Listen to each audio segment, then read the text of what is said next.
बुधवारी रात्री पाकिस्तानने ड्रोन आणि क्षेपणास्त्रांचा वापर करून भारतातील अनेक लष्करी ठिकाणांना लक्ष्य करण्याचा प्रयत्न केल्याचा दावा भारताच्या संरक्षण मंत्रालयाने केला आहे। दुसरीकडे पाकिस्तानने भारतावर तसाच आरोप करत भारताचे 25 ड्रोन पाडल्याचं म्हणलं आहे।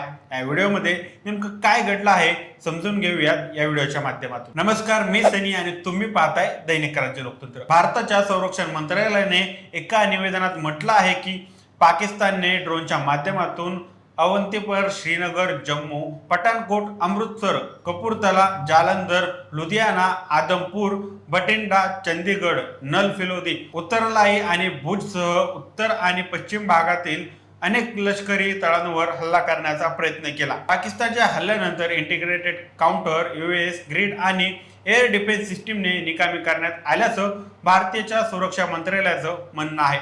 पाकिस्तानी ड्रोनचे अवशेष आता अनेक ठिकाणी सापडत आहेत। यावरून हे हल्ले पाकिस्ताननेच केल्याचं सिद्ध होतं, असंही भारताच्या संरक्षण मंत्रालयाने निवेदनात म्हटलं आहे।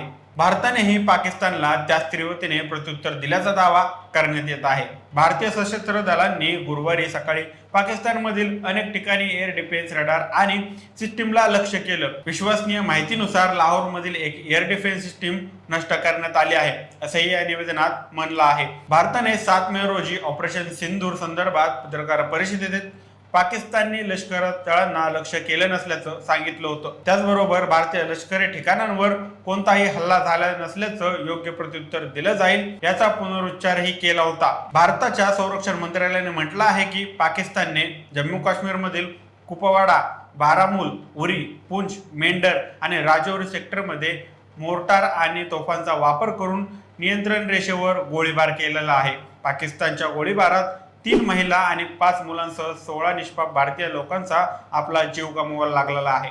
दुसरीकडे पाकिस्तानने 25 भारतीय ड्रोन पाडल्याचा दावा केलेला आहे। हे ड्रोन पाकिस्तानच्या वेगवेगळ्या शहरांमध्ये पाडले गेले आहेत। पाकिस्तानचं असं म्हणणं आहे। पाकिस्तानी लष्कराचे प्रवक्ते लेफ्टनंट जनरल अहमद शरीफ चौधरी यांनी गुरुवारी 7 मे रोजी पत्रकार परिषदेत सांगितलं की भारत 7 मेच्या रात्रीपासून ड्रोनच्या मदतीने घुसखोरी करण्याचा प्रयत्न करत आहे। लष्कराची कारवाई सुरू असल्याचं जनरल चौधरी यांनी सांगितलं आहे। लाहोर, गुंजरवाल, चकवा, अटक, रावलपिंडी, मियावली आणि कराची येथे ड्रोन नष्ट करण्यात आल्याचं ते म्हणाले आहेत। पाकिस्तानच्या प्रवक्त्यांच्या या वक्तव्यावरून भारताने कोणतीही प्रतिक्रिया दिलेली नाही। पाकिस्तानने जम्मू काश्मीरमधील पुंछ सेक्टरमध्ये सीमेपलीकडून शीख समुदायाला लक्ष्य केल्याचं भारताचे परराष्ट्र सचिव विक्रम मिस्री यांनी सांगितलं आहे। ते म्हणाले की पाकिस्तानच्या गोळीबारात एका गुरुद्वाराला लक्ष्य करण्यात आलं, ज्यामध्ये शीख समुदायातील 3घांचा मृत्यू झाला। पहलगाम हल्ल्यासाठी भारत द रेड फ्रंट म्हणजेच TRF ला जबाबदार मानतो। दिल्लीच्या पत्रकार परिषदेत मिस्त्री म्हणाले, TRF ही पाकिस्तानमधील एक कट्टरवादी संघटना आहे। लष्कर-ए-तोयबा हा त्याचा एक गट आहे। लष्कर-ए-तोयबा ही संयुक्त राष्ट्रांनी बंदी घातलेली संघटना आहे।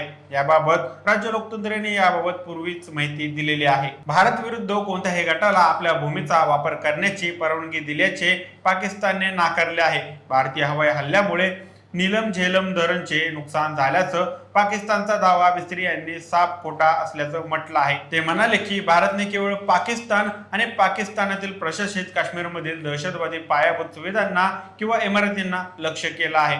आम्ही तणाव वाढवू इच्छित नाही। हा प्रकार 22 एप्रिल रोजी पहलगाम येथील हल्ल्यापासून सुरू झाला आणि भारताने मंगळवारी त्या चिथावणीखोर कारवाईला प्रत्युत्तर दिलं आहे, असंही मिस्त्री म्हणालेले आहेत। या दाव्यांबाबत तुम्हाला काय वाटतं आम्हाला कमेंट करून नक्की कळवा आणि जर दैनिक राज्य लोकतंत्र चॅनलवर नवीन असाल तर चॅनलला नक्की सबस्क्राईब करा। धन्यवाद।